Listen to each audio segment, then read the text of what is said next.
Rail एवं metro rail से संबंधित किसी भी वीडियो को सबसे पहले देखने के लिए रेलवे लाइव एलपी चैनल को सब्सक्राइब कीजिए, साथ में शेयर करना मत भूलिए।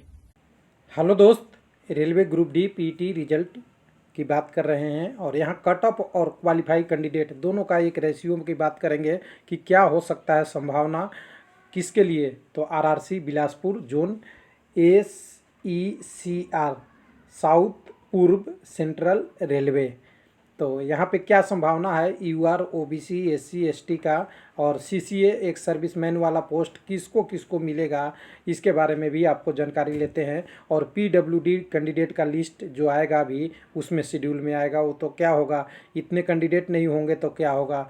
तो ये सबसे पहले ध्यान दीजिएगा, सीसीए की वैकेंसी सबको मिल सकता है।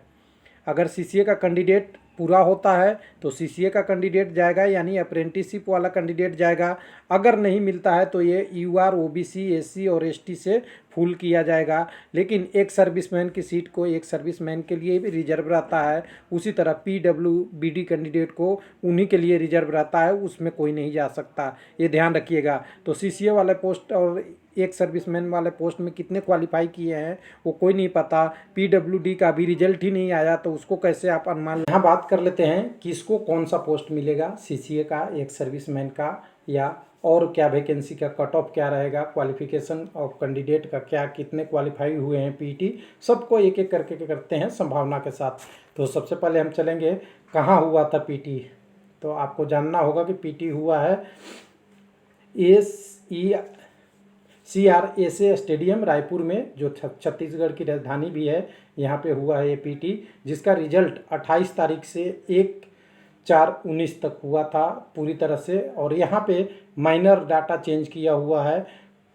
क्वालिफाई कैंडिडेट के टर्म में यहाँ हो जाएगा, क्योंकि टोटल कैंडिडेट क्वालिफाई हैं, तो कहीं ना कहीं इसमें माइनर डाटा चेंज है। अगर कोई कॉपी करेगा तो वो डाटा डायरेक्ट रिफ्लेक्ट करेगा। तो चलिए यहाँ पे हम बात करेंगे बीटेक आपका बैच 1, बैच 2, बैच 3, उसके बाद फाइनल टोटल कितने क्वालिफाई किए हैं उसके बारे में। तो सबसे पहले आपको जानना होगा कि 28/3/19 को कितने कैंडिडेट क्वालिफाई हुए हैं। तो बैच 1 में 131 हुए हैं, बैच 2 में 150 हुए हैं, बैच 3 में 170 हुए हैं। उसके बाद 29 तारीख की बात करेंगे तो 29 तारीख के क्वालिफाई कैंडिडेट का यहाँ पे आप देखेंगे तो 129 टोटल कैंडिडेट क्वालिफाई हुए हैं। यहाँ पे नॉट क्वालिफाई का डाटा अवेलेबल नहीं है, हम बाद में इसको कैलकुलेट कर लेंगे तो आपको डायरेक्ट मिल जाएगा यहाँ की। तो नॉट क्वालिफाई के लिए हम टर्म में नहीं जाके क्वालिफाई की केवल बात कर रहे हैं। उसके बाद आप 29 तारीख को ही बैच 2 में देखेंगे तो 156 और बैच 3 में 166 कैंडिडेट क्वालिफाई किए हैं। उसके बाद 30 तारीख वाला पीटी में 150 लोग क्वालिफाई किए हैं, 180 क्वालिफाई किए बैच 2 में, और बैच 3 में 149 किए हैं। उसके बाद 31 तारीख की बात करेंगे तो 157 कैंडिडेट क्वालिफाई किए हैं और बैच 2 में 32 क्वालिफाई किए हैं। और 1 तारीख को 9 कैंडिडेट का क्वालिफाई का एक लिस्ट आया है। तो उसी तरह से पूरी लिस्ट को आप देखेंगे सबसे पहले ध्यान से। तो बैच 1 में टोटल 576, बैच 2 में 518 और बैच 3 में 485 कैंडिडेट क्वालिफाई किए हैं। और टोटल क्वालिफाई वैकेंसी की संख्या 1579 है। तो 1579 कैंडिडेट क्वालिफाई किए हैं और पोस्ट है 1159। तब लोग डायरेक्ट बोल देते हैं कि अब ये पोस्ट से तो नज़दीक है, अब डायरेक्ट कि कुछ ही लोग को अगर 1.2 गुना बुलाया जाएगा तो बहुत से 1391 कैंडिडेट आ जाएंगे 1.2 के हिसाब से, जो 20 तारीख का सर्कुलर जारी हुआ है उसके बारे में। तो 1391 आ जाएंगे तो कुछ ही कैंडिडेट फर्स्ट डॉक्यूमेंट वेरिफिकेशन में नहीं जाएंगे। लेकिन यहाँ एक है बहुत बड़ा ट्विस्ट। तो यहाँ सबसे पहले देखेंगे कि टोटल नॉट पीटी के लिए कितने कैंडिडेट को सीबीटी 1 के बाद बुलाया गया था। तो 3478 कैंडिडेट को बुलाया गया था, उसमें से 1899 डिस्क्वालीफाई हो गए हैं। लेकिन सबसे बड़ी लॉजिक ये है कि 1899 जो डिस्क्वालीफाई यानी नॉट क्वालिफाई कैंडिडेट है, इसमें कौन है, यूआर का, एससी का, एसटी का, ओबीसी का, या एक सर्विसमैन का, सीसीए का, और पीडब्ल्यूडी को छोड़ दीजिए, इनका पीटी नहीं हुआ है यहाँ पे। तो अब ये बताना मुश्किल है, कोई नहीं बता सकता कि 1579 में कितने कैंडिडेट आपके एक सर्विसमैन का है और कितने कैंडिडेट कम्युनिटी नॉर्मल कम्युनिटी का है और कितने सीसीए का कैंडिडेट है। तो इसको आपको एग्जम्प्ट करके चलना पड़ेगा, जिससे हम जो कटअप एक्सपेक्टेड करते हैं वो 2 नंबर और 3 नंबर आगे पीछे हो सकता है। ध्यान दीजिएगा, समझिएगा बात को। अब दूसरी कंडीशन यहाँ ये आती है कि एक सर्विसमैन का पोस्ट तो किसी को मिलने वाला नहीं, केवल एक सर्विसमैन को ही मिलेगा। और एक सर्विसमैन 4 मिनट 15 सेकंड वाले दौड़ में बहुत कम क्वालिफाई हो रहे हैं। इनको बेनिफिट तो दिया हुआ नहीं है अलग से, जैसे आपका आरपीएफ और आरपीएसएफ में इनको एज के अनुसार से कुछ बेनिफिट दी गई थी, लेकिन यहाँ तो बेनिफिट है नहीं। तो ज़्यादा चांस है कि एक सर्विसमैन के डिस्क्वालीफाई होने की संख्या ज़्यादा हो जाएगी और पोस्ट रह जाएगा खाली। तो ये भी आपको मायने रखता है कि 1159 में अगर 232 को आप हटा दें डायरेक्ट टर्म में कि ये वैकेंसी हमारे लिए नहीं है, और 60 कैंडिडेट पीडब्ल्यूडी के लिए बुलाया जाएगा, 47 गुना 1.2 मान ले एवरेज, तो 60 कैंडिडेट यहाँ से, तो मान लीजिए कि 232 पोस्ट यहाँ से और 232 के अलावा भी इसका 1.2% कैंडिडेट जोड़ेंगे और 60 कैंडिडेट बुलाए जाएंगे, कम हो जाएगा तो करीब 340, 45, 50 जो भी हो, कैलकुलेट हम नहीं कर रहे हैं, उतना पोस्ट इसमें से कम हो जाएगा। तो ये भी एक बहुत बड़ा मैटर है कि ये कैंडिडेट की संख्या कम कराएगा। दूसरा, सीसीए वाला पोस्ट, अगर सीसीए वाले पोस्ट के लिए कोई अप्रेंटिसशिप वाला नहीं मिलता है तो ये यूआर, ओबीसी, एससी, एसटी का कैंडिडेट हैं, उन्हीं कैटेगरी से भर दिया जाएगा, इसको खाली नहीं छोड़ा जाएगा। अब दोनों चीज़ को एग्जम्प्ट करके अगर देखते हैं तो टोटल अगर देखते हैं कि हम एक सर्विसमैन और 47 पोस्ट घटा देंगे तो करीब करीब ये वैकेंसी में क्या अंतर पड़ेगा।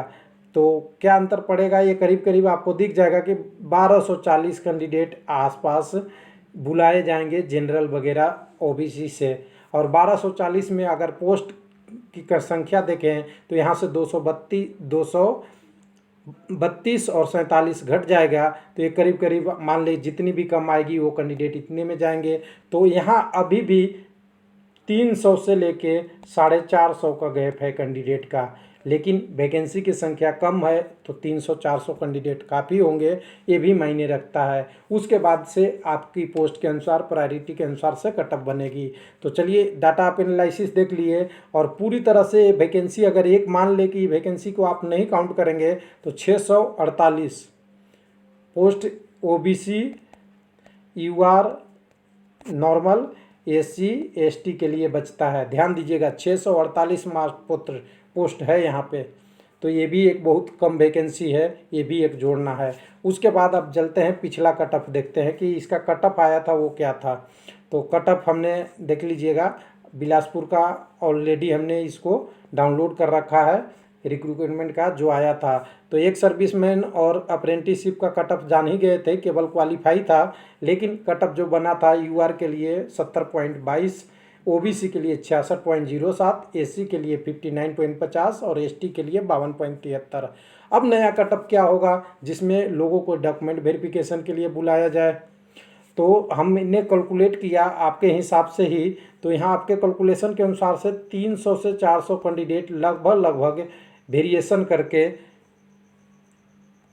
अभी फर्स्ट डॉक्यूमेंट वेरिफिकेशन में नहीं आएंगे। सेकंड की हम बात नहीं करते, सेकंड में कुछ भी हो सकता है, दोबारा जब बुलाया जाएगा, वैकेंसी अगर खाली रह गई, पहले वाले लिस्ट से लोग पूरा नहीं हुए, तब उस हिसाब से आपने देखा है, मैंने वीडियो बना रखा है कि क्या क्या प्रोसेस है, कैसे आपका होगा, तो चैनल पे अवेलेबल है, देख लीजिएगा। 7 स्टेप में अभी भी भर्ती पूरा होगा, तो 7 step of group D process का वीडियो बना हुआ है। तो यहाँ आप देखिए 300 से 400 कैंडिडेट यहाँ डिसलेक्ट होने हैं, या अभी परमानेंट जब रिजल्ट अभी आएगी सबसे पहले उस समय, लेकिन जब दोबारा रिजल्ट आएगी तो वो परमानेंट टेम्पोररी में कन्वर्ट हो जाएगा सेकंड लिस्ट के लिए।